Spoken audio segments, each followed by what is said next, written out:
আসসালামু আলাইকুম রহমতুল্লাহি ওবরকাতুহ।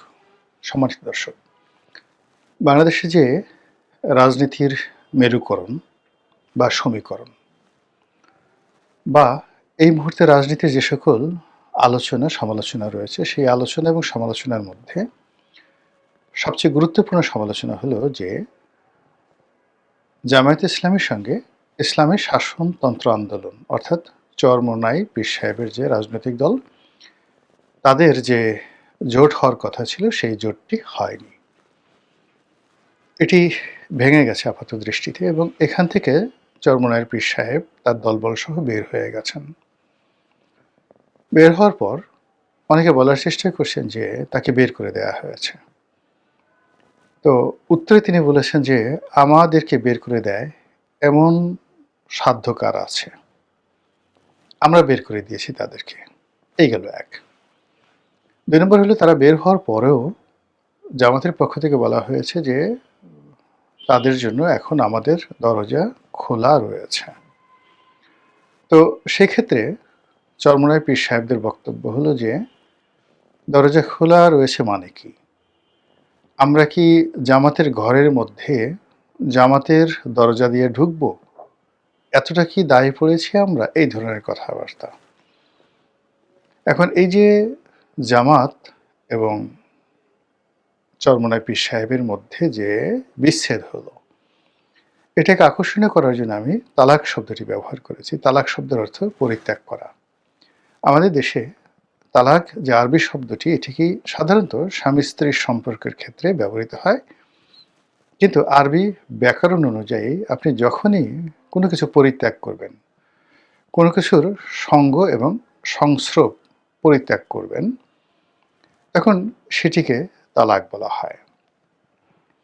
তো এক্ষেত্রে তালাক শব্দটি হলো যে দুটো রাজনৈতিক দল এবং দুটো ইসলামপন্থী রাজনৈতিক দল, তাদের মধ্যে যে তাহজিব এবং তমদ্দুন রয়েছে, অর্থাৎ সংস্কৃতি রয়েছে, চিন্তা এবং চেতনা রয়েছে, কর্ম রয়েছে, আচার এবং আচরণ রয়েছে, পোশাক পরিচ্ছদ রয়েছে, হাল এবং সুরত রয়েছে। এক্ষেত্রে হয় কি, এদের সঙ্গে যদি একটা মিলন হতো, সেটা অনেক অনেক সুন্দর হতো। তারা উভয় দাড়ি রাখেন, উভয় টুপি পরেন, উভয়ই আল্লাহ রাসূলের কথাবার্তা বলেন, উভয়ই পাঞ্জামা পরেন, পাজামা পাঞ্জাবি পরেন, কোরআন হাদিস নিয়ে কথাবার্তা বলেন এবং মানুষের সঙ্গে আধ্যাত্মিকতার একটা সম্পর্ক তৈরি করে দুনিয়া এবং আখিরাত একত্র করার যে রাজনীতি, সেই রাজনীতি তারা কায়েম করতে চান। তো সেক্ষেত্রে যখন এই দুটো রাজনৈতিক দল একত্র হলো, তার সঙ্গে আবার ইসলামী শাসনতন্ত্র আন্দোলনের বাইরে গিয়ে খেলাফত মজলিস, তারপর হেফাজতের যে অন্যান্য যে অংশগুলো, তারা যখন একত্র হলো, সবাই ধরে নিল যে এবার ইসলামপন্থীদের মধ্যে একটা জাগরণ তৈরি হয়েছে এবং সেই জাগরণটি যদি সত্যিকার অর্থে কাজে লাগানো যায়, তাহলে তারা হয়তো ক্ষমতায় চলে আসবে। তো এই ক্ষমতায় চলে আসার ফলে কি হলো, এই জোটকে নিয়ে সবারই ভয় ছিল এবং আমাদের দেশে যে ভোটের যে সমীকরণ রয়েছে, সেই সমীকরণে কখনো কখনো ২,০০০, ৩,০০০, ৪,০০০ ভোটে অনেকে পরাজিত হন। কোনো কোনো সিটে ১০,০০০, ২০,০০০, কোনো কোনো সিটে ৫০,০০০ ভোটের একটা সমীকরণ হলে সেখানে ভোটের ফলাফল পাল্টে যায়। বিএনপি বিপুল ভোটে, সংখ্যাগরিষ্ঠ ভোটে জয়লাভ করে, এরকম সিটের সংখ্যা ৫০টির বেশি নয়। আবার আওয়ামী লীগও একক সংখ্যাগরিষ্ঠতা নিয়ে একেবারে নিরঙ্কুশভাবে বিজয় লাভ করতে পারে, এরকম ভোটের যে নির্বাচনী এলাকা, এটি ৫০টির বেশি নয়। বাকি যে জায়গাগুলো, সেখানে হাড্ডাহাড্ডি লড়াই হয়। এমনকি কোনো একটি পরিবারের যদি ৫০০ ভোট থাকে, সেই ৫০০ ভোটও নির্বাচনের ময়দানে ক্ষেত্র বিশেষে ওই সংসদীয় আসনের ফলাফল বদলে দিতে পারে। জামাতের সারা বাংলাদেশে ছড়ানো ছিটানো ভোট রয়েছে, কোথাও খুব বেশি, কোথাও খুব কম। একইভাবে চরমোনাইয়েরও সারা বাংলাদেশে ছড়ানো ছিটানো ভোট রয়েছে। আমাদের দক্ষিণ অঞ্চলের প্রায় সবগুলো জেলাতেই চরমোনাই পীর সাহেবদের ভোট আছে। ১০,০০০ থেকে ৩০,০০০ পর্যন্ত প্রতিটি সংসদীয় আসনে তাদের ভোট আছে। এমনকি এই ঢাকা শহরে এই ঢাকা শহরে যে দুটো সিটি কর্পোরেশন আছে, সেই দুটো সিটি কর্পোরেশন এলাকাতে তাদের কম করে হলো 4 লাখ ভোটার আছে। তো এই 4 লাখ ভোটার যে ঢাকা সিটি কর্পোরেশন এলাকাতে রয়েছে চরমোনাই পীর সাহেবের, ঠিক তদ্রূপ জামাতের ভোটার সংখ্যাও কিন্তু অলমোস্ট 4 লাখ। তো 4 লাখ, 4 লাখ, 8 লাখ ভোট যদি একত্র হয়, তার সঙ্গে হেফাজতের ভোট সেটি যদি 50,000ও হয়, তাবলিগের ভোট যদি 50,000 বা 1 লাখ হয়, এবং এই পক্ষগুলো যদি একত্রে সত্যিকার অর্থে কাজ করে, ঢাকা শহরে বিএনপি এবং আওয়ামী লীগের প্রার্থীদেরকে রীতিমতো দৌড়ের উপর রাখা এই জোটের জন্য কোনো সমস্যা নয়। ফলে তারা যখন একত্র হয়েছিল তখন মানুষের মধ্যে এক ধরনের আশাবাদ তৈরি হয়েছিল এবং রাজনীতির একটা সমীকরণ, মানে জামাত এবং এনসিপি এবং চরমোনাই, তাদের এই ঐক্যটাকে তুচ্ছ তাচ্ছিল্য করার কোনো রকম সুযোগ ছিল না। কিন্তু যেই মুহূর্তে তারা, যাকে বলা হয়, আলাদা হয়ে গেলেন, এখন নির্বাচনী মাঠের যে শূন্যতা, আওয়ামী লীগের জনপ্রস্তুতি, এটি আরও প্রকট হয়ে পড়েছে।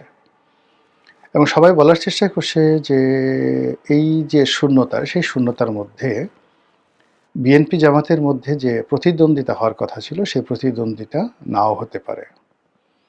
এক পক্ষ অতিরিক্ত আত্মবিশ্বাসী হয়ে যেতে পারে, মানে বিএনপি, আর সেই আত্মবিশ্বাসকে ঠেকানোর জন্য যদি অপর পক্ষ নির্বাচন থেকে সরে দাঁড়ায় কিংবা নির্বাচন নিয়ে কোনো চক্রান্ত করে, কোনো ম্যাটিকুলাস ডিজাইন করে, সেটি বিএনপির জন্য, গণতন্ত্রের জন্য এবং এই মুহূর্তে রাজনীতির জন্য বুমেরাং হয়ে পড়বে। অন্যদিকে চরমোনাই সম্পর্কে ইতিবাচক যে কথাগুলো বলা হয়, সেগুলো না হয় আমি বাদই দিলাম। এখানে নেতিবাচক যে কথাগুলো, যে তারা সারাটি জীবন আওয়ামী লীগের প্রতি, যাকে বলা হয়, সদাশয় ছিল। আওয়ামী লীগ জামানাতে তারা নির্যাতিত হয়েছে এবং একই সঙ্গে আওয়ামী লীগের অধীন সকল নির্বাচনে তারা অংশগ্রহণ করেছে এবং তারা আজ পর্যন্ত একটা ইউনিয়নের চেয়ারম্যান ছাড়া রাজনৈতিকভাবে কোনো নির্বাচনে সুফল এবং সফল, এই দুটো তাদের তকদিরে জোটেনি। এই প্রথম তাদের জন্য একটা পরিবেশ পরিস্থিতি তৈরি হয়েছিল, জামাতের সাথে ঐক্যবদ্ধ হয়ে তারা যে কটি আসনই দাঁড়াতেন, সেই কটি আসনের সব না হলেও অন্তত দক্ষিণাঞ্চলের অনেকগুলো আসনে তারা ভালো করতে পারতেন, এটা শিওর।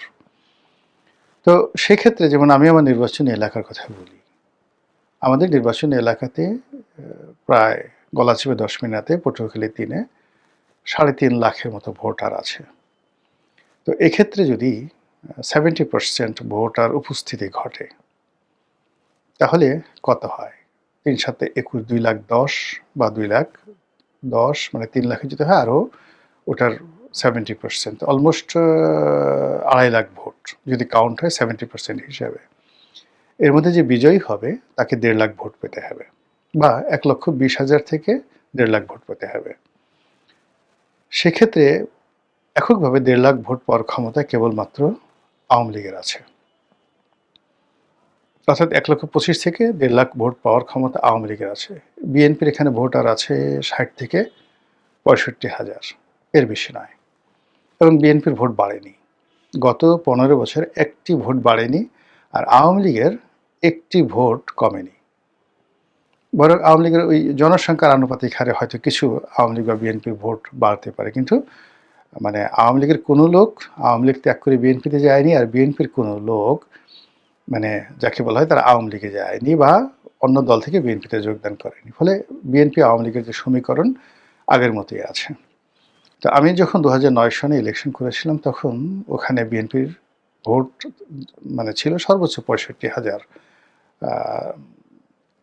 আর অন্যদিকে আওয়ামী লীগের ভোট ছিল সর্বোচ্চ 1,20,000, আমি 1,25,000 পেয়েছিলাম। তো যেটা বলছি যে ওই সময়টিতে চরমোনাইয়ের ভোট ছিল 15,000 থেকে 18,000, আর জামাতের ভোটও ছিল 12 থেকে 15,000। কিন্তু জামাতের ভোটটা প্রমাণিত ছিল না, তাদের প্রার্থী ছিল না, কিন্তু চরমোনাইয়ের ভোটটা কাউন্ট করা যেত। তো সেই অর্থে এই সময়টিতে দুটো দলেরই, অর্থাৎ চরমোনাই এবং জামাত, এই দুটো দলেরই কিন্তু ভোটার বেড়েছে ওখানে। এবং আমি যতটুকু আন্দাজ করি যে এখন আমার নির্বাচনী এলাকাতে চরমোনাইয়ের ৩০,০০০ আর জামাতের ৩০,০০০ ভোট রয়েছে। এই দুটো শক্তি যদি এক হয়, এখানে একেবারে ৬০,০০০ ভোট, যেটা কিনা একেবারে বিএনপির সমান সমান। তো ৬০,০০০ ভোট একেবারে অনিবার্য, এবং বিএনপির যে ৬৫,০০০ ভোট, তারা যে সবাই ভোট দেবে বা সবাই ভোট কেন্দ্রে আসবে, নট লাইক দ্যাট। কিন্তু জামাত এবং চরমোনাইয়ের যে ভোটগুলো গুনে গুনে আপনি বলতে পারবেন যে এই কটা ভোটই সেখানে পাবে। তো সেক্ষেত্রে বিএনপি বা তাদের যারা জোটের প্রার্থী, তারা যতই শক্তিশালী হন না কেন, জামাত এবং চরমোনাই যদি সম্মিলিতভাবে ওখানে প্রার্থী দিতেন, নিশ্চিতভাবে জামাত বা চরমোনাইয়ের প্রার্থী সেখানে জয়লাভের একটা সম্ভাবনা ছিল, এবং সেটা অলমোস্ট 60 to 70% ছিল জয়লাভ করার সম্ভাবনা। একই অবস্থা বাউফলে, মানে আমাদের পাশের সিট পটুয়াখালী ২, একই অবস্থা পটুয়াখালী সদরে। এবং সবচেয়ে বিপজ্জনক হলো যে মানে কুয়াকাটা কলাপাড়া যে আসনটি, এই আসনে জামাত এবং চরমোনাই নিশ্চিত 100% তারা জয়লাভ করত। আমি এই ৪টি আসনের কথা এভাবে বলে দিলাম। এর বাইরে বরগুনা যে আসনটি, সেখানে কি হতো আমি এটা বলতে পারবো না। তবে ওখানেও মানে এই দুটো সংগঠনের যে সাংগঠনিক ভিত্তি কোনো অংশে অন্যান্য ৩টি সিটের চেয়ে কম নয়। ফলে পটুয়াখালীর ৪টে সিটই এই জামাত এবং চরমোনাই তাদের পাওয়ার সম্ভাবনা ছিল। তো সেক্ষেত্রে অন্যান্য জেলাতে কি অবস্থা হলো, এটা নিয়ে কেন জামাত বা এনসিপি বা চরমোনাই তারা নিজেরা উদার হলেন না, এটা আমার মাথায় আসছে না। দ্বিতীয়ত যে যদি এই সময়টিতে চরমোনাইয়ের সরে যাওয়ার কারণে ভারত এবং আওয়ামী লীগের আধিপত্য বাড়ে, নির্বাচনের পথে একটা বাধার সৃষ্টি হয়, তাহলে আজীবনের জন্য চরমোনাই বাংলাদেশের রাজনীতিতে কলঙ্কিত একটি অধ্যায় হয়ে থাকবে।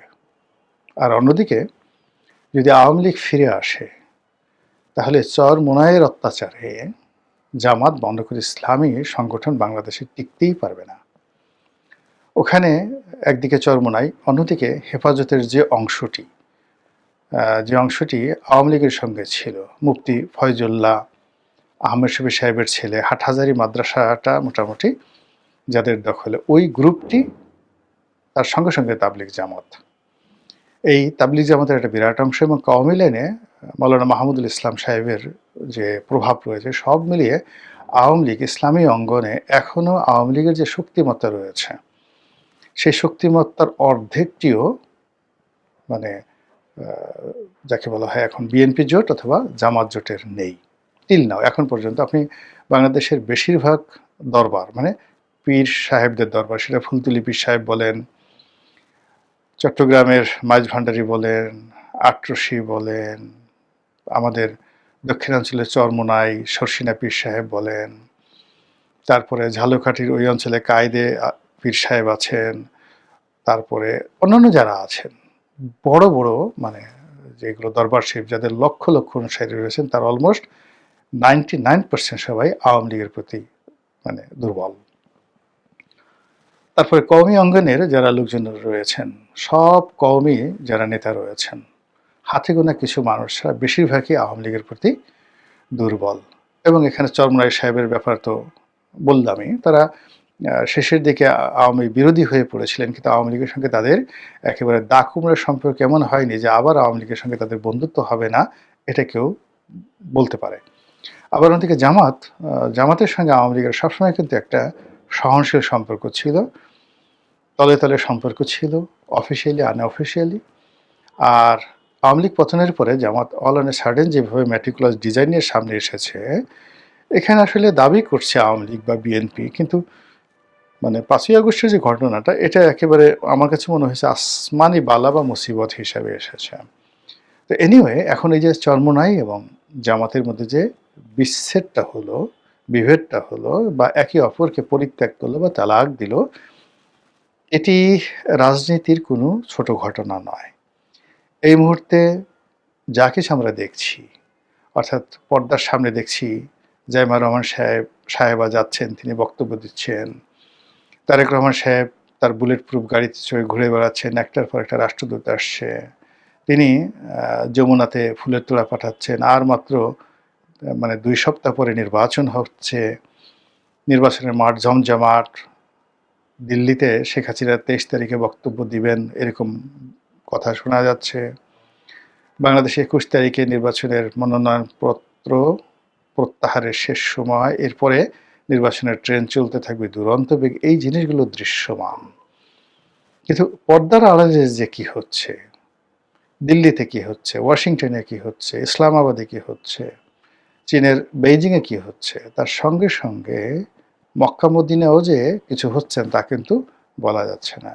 এবং এরই প্রেক্ষিতে এই যে দুটো বৃহত্তম রাজনৈতিক দলের মধ্যে একেবারে শেষ মুহূর্তে এসে অপ্রত্যাশিত বিচ্ছেদ, এই বিচ্ছেদের মধ্যে তৃতীয় কোনো পক্ষের, বিদেশি কোনো শক্তির বা অজানা কোনো শক্তির ইন্ধন রয়েছে কিনা, এটি একটা বড় প্রশ্ন। আর সেটা যদি থাকে তাহলে আমাদের রাজনৈতিক জীবনে আরো বহু দুর্ভোগ দুর্দশা আমাদের জন্য অপেক্ষা করছে। মহান আল্লাহ আমাদের সবাইকে হেদায়েত দান করুন এবং হেফাজত করুন। আসসালামু আলাইকুম ওয়া রাহমাতুল্লাহি ওয়া বারাকাতুহু।